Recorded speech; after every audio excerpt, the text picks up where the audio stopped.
देख रहे हैं आप और मैं हूँ आपके साथ चित्पन शर्मा। तो चलिए शुरुआत करेंगे बुलेटिन की। फर्स्ट लाइन ऑफ डिफेंस कही जाने वाली बीएसएफ इस साल अपना 60वां स्थापना दिवस मना रही है।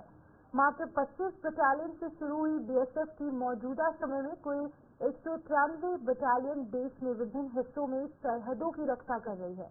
बीएसएफ के जम्मू फ्रंटियर के आईजी यहाँ पर बीके बुरा ने बताया है कि बीएसएफ जहाँ सरहदों की निगरानी कर रही है, वहीं युद्ध के दौरान भी सेना के साथ कंधे से कंधा मिलाकर चल रही है।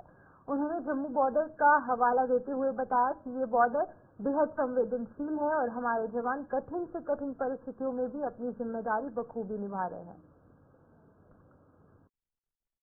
जैसा कि विदित है, इस वर्ष बीएसएफ का 60वां स्थापना दिवस है और इन 60 वर्षों में बीएसएफ सिर्फ जो 25 बटालियन से खड़ी हुई थी, आज 193 बटालियन तक पहुंची है और विश्व की ये सबसे बड़ी बॉर्डर गार्डिंग फोर्स है।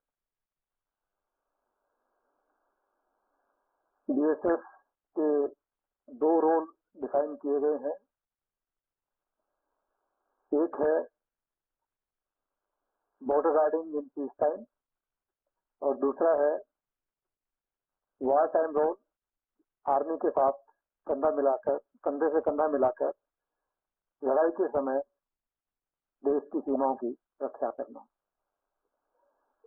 इन दोनों रोल को बीएसएफ ने बखूबी निभाया है। जहां तक जम्मू बॉर्डर का सवाल है, ये हमारे देश के सबसे संवेदनशील सीमा क्षेत्र में आता है और यहाँ बहुत कठिनाई भरी ड्यूटी हमारे जवान और ऑफिसर्स करते हैं। बॉर्डर की निगरानी 24 घंटे पूरी सावधानी से की जाती है और उसमें मैन पावर का, फिजिकली बूट ऑन ग्राउंड को हम कहते हैं, और टेक्निकल असिस्टेंस जिसको कि हम टेक्निकल सर्विलेंस भी कहते हैं, की भी मदद ली जाती है और भरसक प्रयास किया जाता है कि सीमा की सुरक्षा 24/7 की जाए और किसी भी तरह की कोई घुसपैठ हमारी सीमा में सीमा पार से ना हो पाए। जहाँ तक सीमा की बात है और फोक की और सर्दी की बात है, ये कोई नया इस साल होने वाली प्रक्रिया नहीं है, हर साल होती है और उसके उपाय हर साल हम करते हैं और उसमें दक्षता हासिल कर ली गई है कि फोक के समय में किस प्रकार से ड्यूटी करनी है, किन उपकरणों का इस्तेमाल करना है, किस तरह की टैक्टिक्स अपनानी है, उसके ऊपर हर साल कार्रवाई की जाती है। और ये क्योंकि कोई नई प्रक्रिया, नया फिनोमेना नहीं है, तो इसे हमें ज्यादा परेशान होने की आवश्यकता नहीं है। केंद्रीय कैबिनेट द्वारा one nation one election policy को दी गई हरी झंडी पर राजनीति चरम पर पहुंच चुकी है। नेशनल कॉन्फ्रेंस ने कहा है कि एक सरकार द्वारा जल्दबाजी में लिया गया फैसला है। संसद में ये बिल सभी की राय लेकर पेश किया जाना चाहिए और विपक्ष पूरे जोर शोर से सदन में अपना पक्ष रखेगा। नेशनल कॉन्फ्रेंस से सांसद मीरा अल्ताफ ने one nation one election policy पर अपने मन की बात कही। उन्होंने दिल्ली से हमारे संवाददाता ताबिश कमाल के साथ खास बातचीत के दौरान मौजूदा समय में मस्जिदों और दरगाहों के सर्वे पर भी अपना पक्ष रखा। आइए देखते हैं कि उनका क्या कुछ कहना था। One nation one election cabinet ने पास कर दिया है, लेकिन जिस तरह से ये पास हुआ है उसको लेकर के अपोजिशन ने कई सवाल निशान खड़े किए हैं। अपोजिशन का कहना ये है कि ये संभव ही नहीं है और ये लोकतंत्र का गला घोटने जैसा है। हमारे साथ बात करने के लिए इस वक्त नेशनल कॉन्फ्रेंस से मेंबर ऑफ पार्लियामेंट मियां अल्ताफ साहब हैं। Sir, one nation one election cabinet ने पास किया है, मसौदा पूरी तरह से बन करके तैयार हो चुका है। इसी सेशन में सरकार इसको लेकर के आ रही है। आप लोगों का क्या रुख रहने वाला है इस पर, वन नेशन वन इलेक्शन पर? एक तो पहली बात यह है कि मुझे नहीं समझ आती कि इनको इसकी इतनी क्या जल्दी है ये बिल पास करवाने की। इस पर डिस्कशन होनी चाहिए, डिलिब्रेशन होनी चाहिए और ये इतना बड़ा मुल्क है, मुल्क के हर कोने में इस पे बहस होनी चाहिए। ये कोई ऐसा मामला नहीं है कि इसको एकदम में इतनी जल्दी में पास कर दिए। तो मेरी भी यही राय है, हमारी पार्टी की भी ये राय है, पूरी जो इंडिया अलायंस की पार्टीज हैं उनकी भी, और बहुत सारे दूसरे लोग भी हैं जो मीडिया के लोग हों, सिविल सोसाइटी के लोग हों, सबको इस मामले में सबसे बात करनी चाहिए। आम लोगों का क्या इस सिलसिले में रवैया है, वो इसमें क्या चाहते हैं, वो एक इन्फॉर्मेशन जो है वो लोगों से बात करके हासिल करनी चाहिए, और तभी इतना बड़ा कानून जो है उसको लाना चाहिए। जब ये बिल आती है वहाँ पे तो पूरे तरीके से अपोजिशन अपनी बात जो है इस सिलसिले में जो अपने खदशात हैं वो हाउस में रखेगी, और वो चीज़ लोगों के सामने भी आएगी। और इस मामले में जो हमारे शक व शुबहात हैं, हम ये चाहेंगे कि हुकूमत उनको भी दूर करे। जिस तरह से वन नेशन वन इलेक्शन लेकर के आया जा रहा है, अगर ये बिल पास हो भी जाता है किसी वजह से, तो जम्मू कश्मीर पर इसका कितना असर रहेगा, क्या मानते हैं आप? नहीं, असर तो इसका जैसा दूसरे मुल्क की दूसरी जगहों पे पड़ेगा वैसा ही हमारी रियासत पर भी पड़ेगा। तो इसीलिए हमारी रियासत की भी ये राय है कि इस मामले में गौर व फिक्र की ज़रूरत है, और इसके पीछे क्या मकासद कार फरमाए हैं उनको भी हम जानना चाहते हैं। क्योंकि कई बार ऐसा देखा गया है कि जम्मू कश्मीर में चुनाव डिले हुए हैं कई वजहों को लेकर के, कई सालों तक लगातार चुनाव नहीं हुए हैं। आप लोगों ने पिछले कई सालों तक आप लोग डिमांड करते रहे चुनाव होने चाहिए। अब अगर वन नेशन वन इलेक्शन अगर लागू होता है तो आपको लगता है कि जो बार बार चुनाव डिले का सिस्टम है, प्रोसेस है, वो रुक पाएगा इस बिल के पास होने के बाद? नहीं, जम्मू कश्मीर के मामले में कुछ भी नहीं कहा जा सकता। वहाँ क्योंकि डिफरेंट पॉलिसी होती है हमेशा मरकजी हुकूमत की, दूसरे मुल्क के जो हिस्से हैं, जो रियासतें हैं, उनके साथ जो ट्रीटमेंट है वो हमारे साथ नहीं होता, हमारे साथ डिफरेंट होता है। इस बात से आप भी बखूबी वाकिफ हैं। तो उस मामले में तो अभी कबल वक्त है कुछ भी कहना।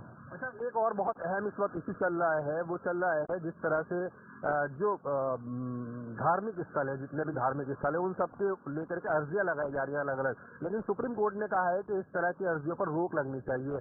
1991 का जो एक्ट है वो पूरी तरह से उसे सरकार को जवाब देने के लिए कहा गया है। उसे आप लोग कैसे देख रहे हैं? ये एक तारीखी फैसला है सुप्रीम कोर्ट का। इसका जितना भी खैर मकदम किया जाए वो कम है, और एक जो नफरत की आग फैलाई जा रही थी, सुप्रीम कोर्ट के कल की उस जजमेंट ने, उस फैसले ने उन सब लोगों का मुंह बंद कर दिया। आप मानते हैं कि ये जरूरी है कि 1991 एक्ट पूरी तरह से लागू होना चाहिए? और सुप्रीम कोर्ट की कल की जो जजमेंट इस सिलसिले में आई है वो बहुत ही अच्छी है। जिस तरह से देश भर के अंदर मस्जिदों और मज़ारों के नीचे मंदिर तलाशने की कोशिश की जा रही है, क्या रुक पाएगा? नहीं, अब तो रुकेगा। अब सुप्रीम कोर्ट जब कह रही है तो फिर इस मुद्दे को लेकर आप पार्लियामेंट में आवाज उठाएंगे? नहीं, हम तो उठाएंगे, जरूर उठाते, पहले भी उठाई है, अब भी उठाएंगे। हम चाहते हैं कि हिंदुस्तान का सेकुलरिज्म बरकरार रहे, हिंदुस्तान की जमहूरियत बरकरार रहे। हम इस देश की बेहतरी चाहते हैं, और इस देश की बेहतरी इसी में है कि हर इदारा अपने अच्छे तरीके से काम करे। बहुत शुक्रिया, आपने समय दिया हमें। वीडियो जर्नलिस्ट सादिक के साथ साबित कमाल, दिल्ली। भारतीय जनता पार्टी अपने सदस्यता अभियान को गति देने में कोई कसर नहीं छोड़ रही है। पार्टी के प्रदेश अध्यक्ष शशि शर्मा सभी विधानसभाओं का दौरा कर सदस्यता अभियान की समीक्षा कर रहे हैं, जो रविवार 15 दिसंबर को संपन्न होने वाला है। इसी कड़ी में आज शशि शर्मा ने कठुआ का दौरा कर वहां आयोजित संगठन पर्व में भाग लिया। उन्होंने नेताओं और कार्यकर्ताओं से सदस्यता अभियान का लक्ष्य पूरा करने में हर संभव योगदान देने का आह्वान किया।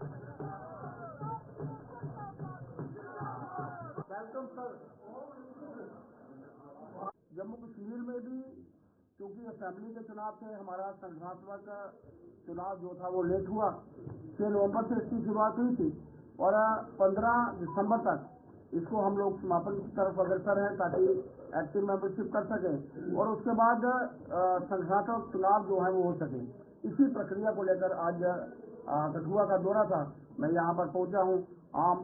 सभी पार्टी के प्रमुख कार्यकर्ताओं से मिलना हुआ है और उनको प्रेरित किया है मैंने कि जगह जगह पर जाकर, आम लोगों के बीच में भी जाकर, घर में उनके घर में जाकर, क्योंकि चुनाव के बाद धन्यवाद करने का भी मौका है और आगामी आने वाले चुनावों को मद्देनजर रखते हुए पार्टी जिस तरीके से काम करती है, नरेंद्र भाई मोदी जी का कहना है कि डोरस्टेप के ऊपर लोगों की समस्याओं को सुना जाए, उसका समाधान किया जाए।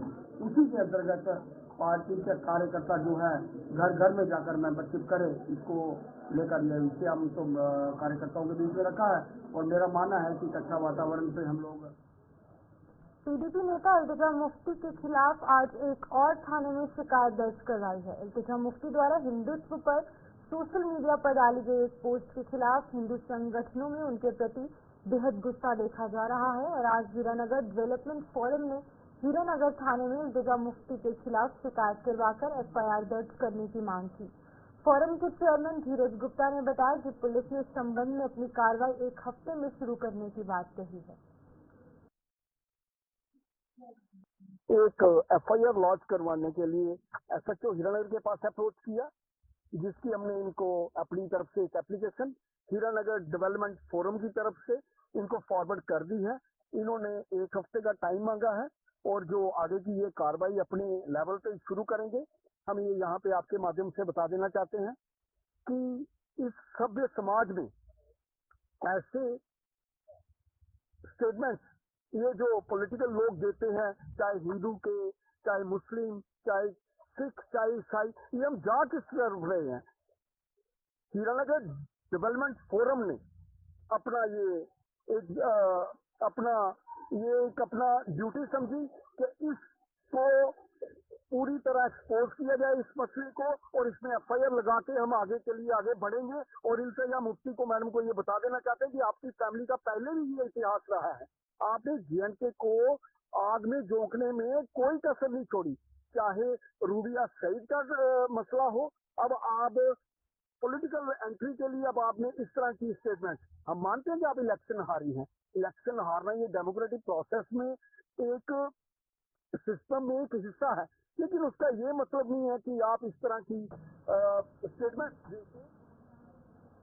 भारतीय जनता पार्टी ने जम्मू कश्मीर में फल फूल रहे ड्रग्स के अवैध कारोबार पर चिंता जताते हुए सरकार से इस पर रोक लगाने की मुहिम शुरू करने की मांग की है। भारतीय जनता पार्टी के मुताबिक जम्मू कश्मीर की सरकार को वजूद में आए अब करीब 2 महीने हो चुके हैं और इन 2 महीनों में सरकार ने इस कारोबार को रोकने के लिए क्या कुछ रोडमैप तैयार किया है, इस पर उसे श्वेत पत्र जारी करना चाहिए। जम्मू में आज एक प्रेस कॉन्फ्रेंस को संबोधित करते हुए भारतीय जनता पार्टी के प्रवक्ता डॉक्टर ताहिर चौधरी ने आरोप लगाया है कि ड्रग्स के काले कारोबार की काली कमाई टेरर फंडिंग में भी लगाई जा रही है, जिस पर सरकार को विचार करना होगा। उन्होंने जम्मू कश्मीर में बड़े स्तर पर जागरूकता अभियान शुरू करने की जरूरत पर भी बल दिया, ताकि लोगों को बताया जा सके कि नशा किस तरीके से समाज की जड़ों को दीमक की तरह खोखला कर रहा है। मैं जम्मू कश्मीर की सरकार, जिसके चीफ मिनिस्टर उमर अब्दुल्ला साहब हैं, मैं उनको भी आज सवाल करना चाहता हूं कि उनका क्या रोड मैप है नशे को लेके, ड्रग्स को लेके। क्योंकि 2 महीने लगभग हो चुके हैं जम्मू कश्मीर में सरकार बने हुए, अभी तक मैंने उनकी तरफ से कोई भी ऐसी बयान या ऐसी कोई मीटिंग नहीं देखी है होते हुए कि जिसके ऊपर मुख्यमंत्री साहब ये विचार कर रहे हों कि जम्मू कश्मीर को नशे से कैसे बाहर निकालना है। मैं सिर्फ जम्मू की बात नहीं करूंगा, कश्मीर की भी करूंगा। अगर जम्मू में 70% नशा इस टाइम पे इन्वॉल्व हो चुका है, मोहल्लों में, स्कूलों में, कॉलेजेस में, गांव में, देहात में, तो कश्मीर में मुझे लगता है कि इससे ज्यादा होगा और लोग बहुत परेशान हैं। ऊपर से हमारा पड़ोसी मुल्क जो है नशे के कारोबार में और जम्मू कश्मीर में नशे को एंटर करने के लिए हमेशा तैयार रहता है और जो इससे फंडिंग्स होती हैं, जो पैसा आता है, उसको टेररिज्म की एक्टिविटीज में यूज किया जाता है। स्पेशली मैं जम्मू कश्मीर की सरकार के आगे अपील करूंगा और उनको सवाल भी पूछूंगा कि उमर साहब, अब आप भी आंखें खोलिए, 2 महीने हो चुके हैं आपको मुख्यमंत्री बने हुए, आपकी कैबिनेट की बहुत सारी मीटिंग्स हो चुकी हैं, लेकिन इन चीजों के ऊपर भी ध्यान दीजिए। जो एजुकेशन के मिनिस्टर हैं उनसे पूछूंगा, सोशल वेलफेयर डिपार्टमेंट से पूछूंगा कि इन लोगों ने अभी तक इसके ऊपर क्या इनका व्हाइट पेपर है, क्या रोड मैप है, स्कूल कॉलेजेस में कौन से ये प्रोग्राम ऑर्गेनाइज करने वाले हैं। स्पोर्ट्स के हवाले से बात अगर मैं करूंगा तो गांव देहात में, जम्मू में, स्कूल्स में कैसे ऐसे प्रोग्राम किए जाएं कि बच्चों को इस चीज से छोड़ के स्पोर्ट्स की तरफ उनका ध्यान बताया जा सके। मुझे लगता है हर मोहल्ले में, हर गांव में, हर डिस्ट्रिक्ट में अगर स्पोर्ट्स लीग टूर्नामेंट स्टार्ट किए जाएं, बच्चों को उन चीजों में इन्वॉल्व किया जाए, वैसा सिस्टम बनाया जाए हर जगह पे, उसमें वहाँ के कंसर्न डीसी अगर उन डिस्ट्रिक्ट के उसमें इन्वॉल्व हो, वहाँ के तहसीलदार, वहाँ के एसडीएम, वहाँ के एसएसपी इन्वॉल्व हो, और वहाँ के जो ग्राउंड जीरो पे जो एसएचओ होते हैं उनका बहुत बड़ा रोल है अगर वो इन चीजों को इन्वॉल्व हो। आज ही के दिन साल 2001 में देश के संसद पर हुए आतंकी हमले में शहीद हुए सुरक्षा बलों को देश भर में श्रद्धांजलि दी जा रही है। जम्मू में भी आज फ्रीडम फाइटर्स मेमोरियल एसोसिएशन ने शहीदों को भावभीनी श्रद्धांजलि देकर उनकी शहादत को नमन किया। एसोसिएशन ने पाकिस्तान को खरी खोटी सुनाते हुए सरकार से उस पर एक और सर्जिकल स्ट्राइक करने की मांग की ताकि उसे करारा सबक सिखाया जा सके। जो पार्लियामेंट अटैक हुआ था 2001 में, और वहाँ हमारे जो सिक्योरिटी फोर्सेस के जवान शहीद हो गए थे, उनको याद करने के लिए ये आज आयोजन किया है। आज उन कुछ चीजों को हम याद कर रहे हैं और उनको अपने श्रद्धा सुमन अर्पित कर रहे हैं। हम अपने भारत के यशस्वी प्रधानमंत्री जी से निवेदन करते हैं कि ये सर्जिकल स्ट्राइक जो आपने की थी, वैसी सर्जिकल स्ट्राइक के लिए तैयारी करनी चाहिए। तभी ये लोग हमें शांति से जीने नहीं आना था। ये आए दिन कोई न कोई जहाँ प्रसाद खड़ा करेंगे। हम यही कहना चाहते हैं, और आने वाले भविष्य में हम चाहते हैं कि लोग चैन की नींद सो सके। ये जो वातावरण है उग्रवाद का, ये खत्म होना चाहिए दौर। हमारे जो कितने शहीद होंगे, कितने बलिदान हो लगेंगे, ये हम नहीं बता। जम्मू कश्मीर पुलिस के शहीद सब इंस्पेक्टर दलजीत सिंह को आज उनके 56वें जन्म दिवस पर याद किया जा रहा है। आरएसपुरा में दलजीत चौक पर शहीद दलजीत सिंह को भावभीनी श्रद्धांजलि दी गई। पूर्व मंत्री, भारतीय जनता पार्टी के प्रदेश उपाध्यक्ष श्यामलाल चौधरी, विधायक प्रोफेसर घारूराम भगत और विधायक डॉक्टर नरेंद्र सिंह सहित शहीद के परिजनों और अन्य लोगों ने शहीद को श्रद्धा सुमन अर्पित किए।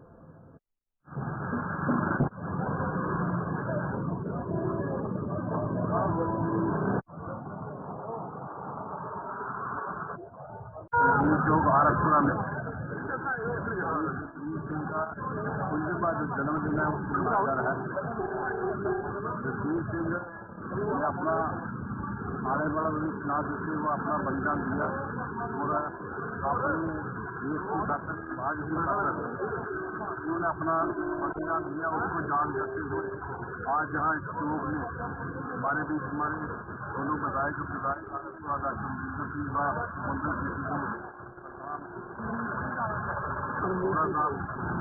अपना जीवन जवानी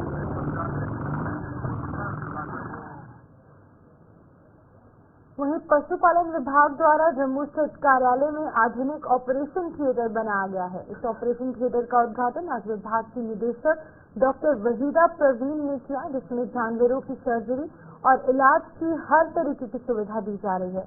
विभाग द्वारा यहाँ विशेषज्ञ डॉक्टर और अन्य स्टाफ तैनात किया गया है। आज हम यहाँ सीएच में मॉडर्न टेक्निक का एक बना हुआ हमारे रिसेंटली हमने एक ओटी बनाया है, ऑपरेशन थिएटर बनाया है, जिसका हम आज आगाज करने जा रहे हैं। और आज से यहाँ पे मॉडर्न टेक्निक से सर्जरीज होंगी। पहले भी यहाँ बहुत ज़्यादा सर्जरीज होती थी। तो आज मुझे बड़ी कहने में खुशी महसूस हो रही है कि हमारा जो ये ऑपरेशन थिएटर जो है मॉडर्न फैसिलिटी, हर कोई ह्यूमन ओटी की तरफ से यहाँ पे हर कोई वॉइस ऑपरेटर्स वगैरह सब कुछ हमारा स्टार्ट हुआ है। रिकवरी रूम है, हर कोई रूम है यहाँ पे अवेलेबल, जो एक मॉडर्न ऑपरेशन थिएटर में होना चाहिए। ये तो हमारे जम्मू वासियों के लिए बहुत खुशी का मकाम है। तो हमारे यहाँ सर्जरी करवानी हो, आप आ जाइए। हमारे यहाँ डॉक्टर जो है सुबह 8 बजे से शाम के 8 बजे तक अवेलेबल होंगे। और उसके बाद भी जो डॉक्टर होगा ऑन कॉल होगा। ऑन कॉल मतलब ऐसे है कि हमारा सारा स्टाफ यहाँ अवेलेबल होगा, लेकिन डॉक्टर जिस वक्त हमारे इमरजेंसी की जरूरत पड़ती है रात को भी वो अवेलेबल हो जाएंगे ऑन कॉल बेसिस पे, क्योंकि हमारे पास इतना अभी स्टाफ नहीं है कि मैं 24/7 यहाँ डॉक्टर अवेलेबल कराऊँ। लेकिन आगे मुझे उम्मीद है कि नए डॉक्टर आएंगे तो हम इसको स्टार्ट करेंगे। आज से 4-5 साल पहले जिस ड्रैगन फ्रूट का लोगों ने नाम तक नहीं सुना था, उसी ड्रैगन फ्रूट का एक एक पीस मौजूदा समय में बाजार में 100 से 150 रुपए का बिक रहा है। ड्रैगन फ्रूट के उत्पादन के लिए कृषि विज्ञान केंद्र भी अब किसानों को जागरूक करने में जुट गए हैं। खास बात यह है कि ड्रैगन फ्रूट बंजर जमीन पर उगाया जा सकता है और इसे अन्य फसलों की तरह पानी की भी ज्यादा जरूरत नहीं होती। वहीं कृषि विज्ञान केंद्र सांबा में ड्रैगन फ्रूट लगाया गया है और वैज्ञानिक किसानों को इसकी जानकारी देने में जुटे हैं। आने वाले समय में सांबा जिला भी ड्रैगन फ्रूट की खेती के लिए जाना जाएगा। यहाँ 3 तरह के ड्रैगन लगाए गए हैं। इनको हमने किसानों को पूरा आज सुबह से यही कार्य चल रहा है और बाहर से मतलब जो है देखने को लाल लग रहा है लेकिन अंदर से सफेद है, बाहर से लाल लग रहा है लेकिन अंदर से लाल है, बाहर से येलो है लेकिन अंदर से व्हाइट है।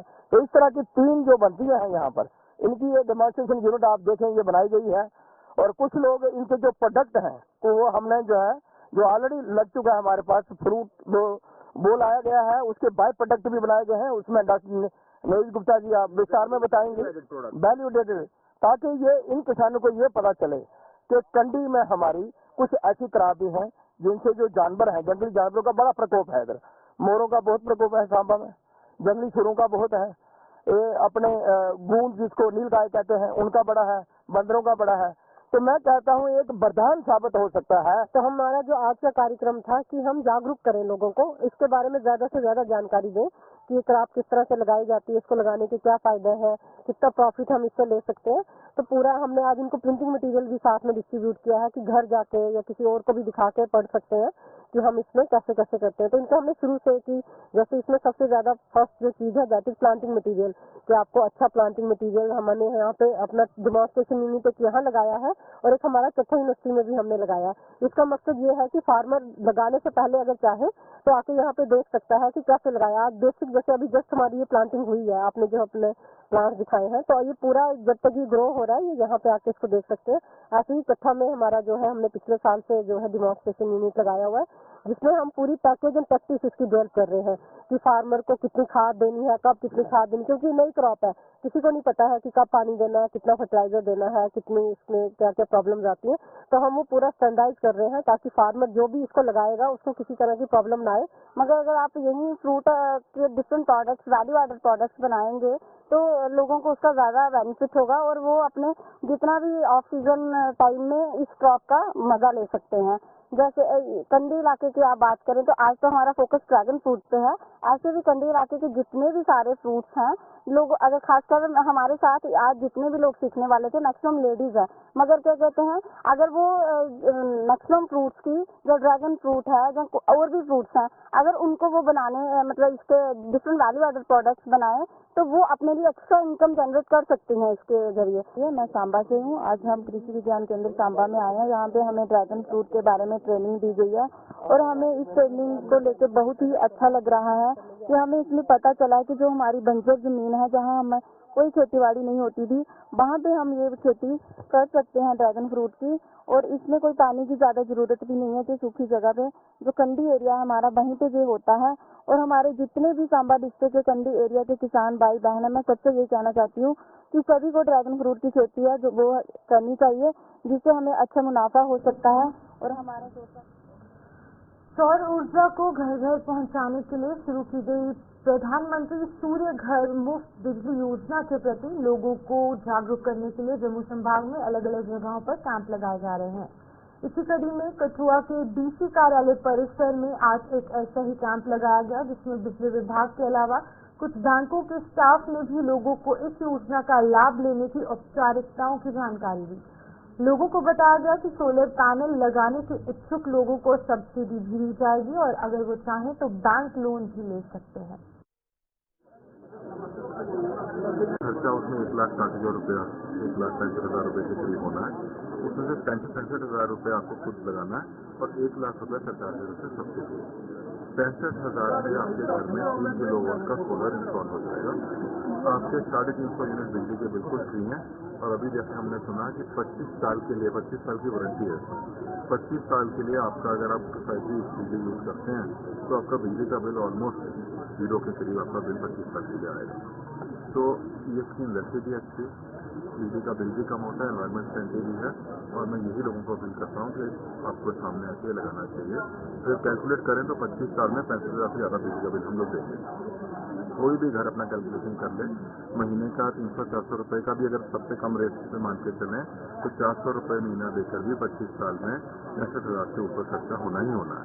तो इस स्कीम को यूज करना आज की रेट में बहुत फायदेमंद है, और जो भी इसको यहाँ पे करना चाहते हैं, हमारे 4 वेंडर यहाँ पे बैठे हैं, आप डीसी ऑफिस में आकर रजिस्ट्रेशन। तो चलिए न्यूज इजाजत, और आप देखते रहिए देश।